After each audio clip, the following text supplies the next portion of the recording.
What's up, everyone? It is the Bitcoin man, and I am back. Sorry about yesterday. I was out busy and I wasn't able to put up a video, so I'm gonna do double time today or triple time today. Anyways, hopefully you're having a good day. We had a drop yesterday. Yeah, we had a drop yesterday, and basically I was in a trade, but I got stopped out, so I was cool with that. I was hoping for it to go up, but it went down. We'll go over what happened, and we'll take it from there. So stay tuned, everyone. All right. So we got going on at Coin Market Cap. We have a total of 234 billion. 24-hour volume was 94 billion, and we're at a 66% BTC dominance. So Bitcoin went all the way down to 8,200s around, and then I know it was like 8,300 before I went to bed, and then it dropped to 8,200 around probably around 3 o'clock. Yeah, 3 o'clock, and then around 3 or 4 Pacific time it went up. Had that big jolt back up. So I was gonna jump in into a trade this morning, but I missed it. So we'll just have to wait to see what's next, right? You can't win them all, everyone. And basically, it's a total green day. Everything's green, so it's people should be happy. If you were able to get in just trading wise, you know, look at everything's green, green, green, green. Got a couple little bit of reds, but that's nothing. Look at all green, guys. A little red, but pretty much all green. So yeah, it's leprechauns, right? Well, it is definitely Chinese New Year. Actually, today's the last day of Chinese New Year, and then tomorrow will be Chinese New Year here in the States. So they are probably lighting fireworks and all kinds of stuff, maybe in China right now. Okay, guys, so Bitcoin went through yet another week full of volatility and considerable market movements. The cryptocurrency decreased by a total of about 400 in the past 7 days. This happens just before the Chinese New Year, and history revealed that it has historically been a rather bad time for Bitcoin. However, it's also worth noting that the world's largest cryptocurrency managed to defend the critical support levels at around 8,200.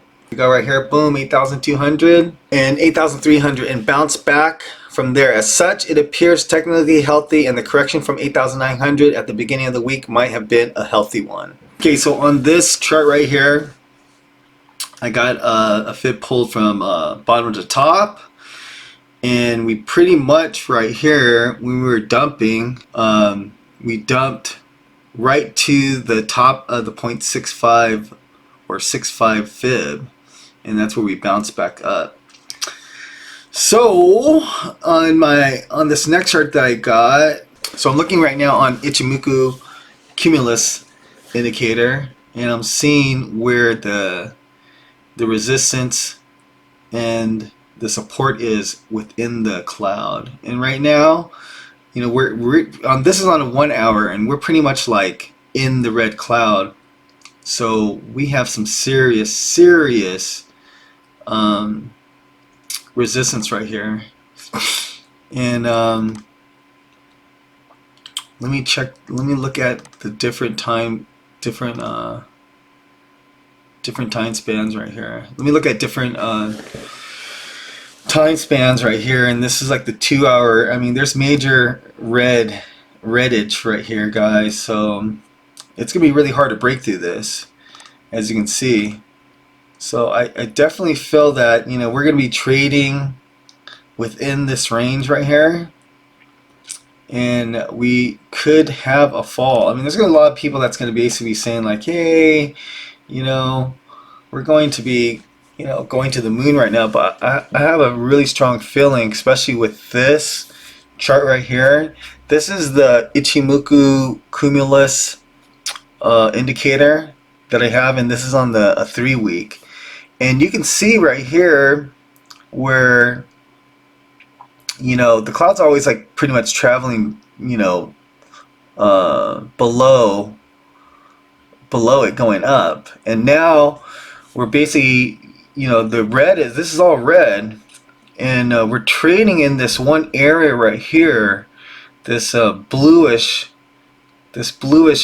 area right here, where it's like we're below the red. And this is something that this could be like a leading indicator saying where we're actually going to be heading, where we're going to be maybe going towards, the 3,500 area, and then we'll hit towards this 3,500 area by in summer, and then we'll be bouncing back up here, back to this 9,000 range, 9,000, 10,000 range. What is this? Yeah, 9,000. What is this? This is 8,000 to 11,100 range. That could be a serious possibility, everyone. This is something that I just looked at as more of a big picture. So it's talking to me, It's just like, hey, this could be something that's gonna really go down, And look at this, is on a 2-week right here. As you can see, like the clouds, below everything, so that's why it's pushing everything up. And right here we're in the red, so that's why we're like going down. And then you have this little blue area right here, so we could be following this back down here and then moving up. This is on the week right here. We're in the green and we can't push above it. So some major resistance coming up, and then it's turning red over here. I really see this as something to really, really take into consideration. We can't, look at right here. We're above. Now right here we broke down in this green and we can't pass through it. And you have this big old red area. So definitely there could be some serious crashing happening in Bitcoin in the coming months. So here's some news from an article from today from News BTC, and the title is "Less Chance That Bitcoin Will Crash Towards 6K. Top Analyst Explains Why." Bitcoin opened 2020 with a bang, rising by as much as 32% in January as investors' appetite for safe haven assets grew. However, the price rally is now looking to fizzle. The Bitcoin to dollar exchange rate has dipped by circa 9% after registering a local top near 9,200. The pair on Friday tested 8,216 as intraday support, hinting risk of extended downside move that could push the price into a medium-term bearish channel. So yeah, he's basically, who is Yashu, is looking at it as it, right here, we're going to be heading back down, but we have some serious support at the 6,000 area. The descending channel, as shown in the chart below, could gravitate Bitcoin towards the Reddit support area, having a baseline near 6K. Well, if it does go down there, let's all buy. But a top market analyst believes Bitcoin is less likely to hit the 6K level. Okay, so he's saying, oh, well, no. YouTuber Sunny Decree. Well, I'm not going to believe anything that Sunny Decree says. But we'll just talk about it anyway. Sunny Decree explained in one of his latest reports that the cryptocurrency at best would fall in the range defined by 7,239 and 7,957. From there, it could rebound towards its prevalent resistant levels, mainly the black 200 daily moving average wave in the Mr. Decree cited the range after testing it against volume profile visible range, VPVR. He probably just learned about VPVR. The Sunny Decree, he doesn't even believe in Fibonacci. He's an idiot, and he just like, dude. Let's tell you too, if I might run into him, I'm gonna kick your ass, Sunny Decree, you little punk. This Bitcoin man, I will smash you, boy. I will smash you. VPVR, an indicator that finds support resistance levels based on the trading activity around them over a specific period of time. The analyst noted highly volumes near the 7,957 support, showing traders became highly active around the level. He's always wrong. This guy is 10 degrees always wrong.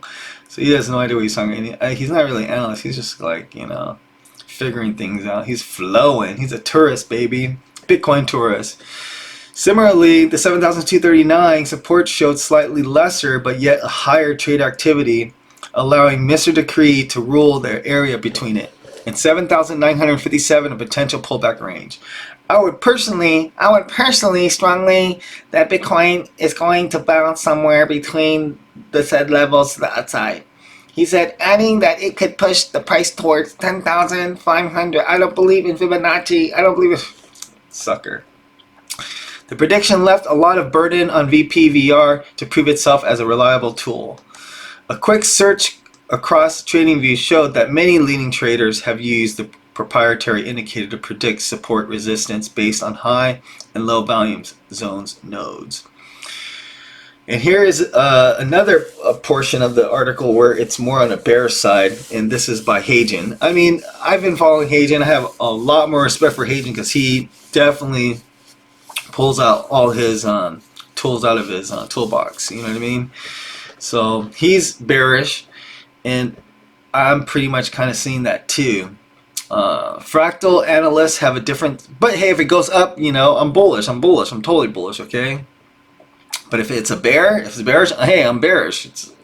So fractal analysts have a different say when it comes to predicting the next bounce back. They have long analyzed the cryptocurrency's price behavior based on its historical performance. It's renowned, see, he's renowned trader, Hagen, for instance, sees a lot of similarity between Bitcoin's current downside actions and the ones noted during the 2018's crypto winter. Hagen's cool. He's like, talks like Bugs Bunny. He's like, because he has the accent and stuff. Here's a members only chart. He's all Bitcoin deja vu. Note the inverse HNS on both fractals. Also the three-wave ABC price constructs. The downward price channel. The upward verge declining volumes. Potential capitulation volume. All within 4 months? Who's that? Where's Bugs? Anyways, I'm Asian, so I can, like, you know, I can talk shit. So he basically sees like it just like we're gonna have a serious drop, and he's looking from the past correction in 2018. So the analyst thinks Bitcoin would not only fall towards 6,000, but would extend its plunge to as low as 3,300. I would love that. 3,300, I'd be all day in. All cash, like a tsunami, everyone. Bulls, on the other hand, have halving as a contradictory historical indicator to refute Hagen's bearish prediction. They believe the supply shock alone could send Bitcoin back to its glorious all-time high of 20,000. Sounds like a battle between the bulls and the bears, everyone. That's what we're looking at. Alright guys, well, I'm gonna like pretty much end it right there. I got a few other videos I'm gonna be working on after this. I can post today, probably in the next few hours, and then at nighttime. So it will be on Chinese New Year. Will be on one of them, and I'm still thinking about what the other one's gonna be. But definitely, I'll add in some end tags onto this this portion of the video, so you can click onto those, because I'm just like getting my YouTube game on. But I appreciate everyone watching my video. If you haven't subscribed yet, please do subscribe, like all my videos, support me, and I will support you back. BTC man, comment. I will basically reply to everyone that comments. Let's get my channel up. Let's get this thing going, everyone. And this is BTC man out. Later. Happy Chinese New Year.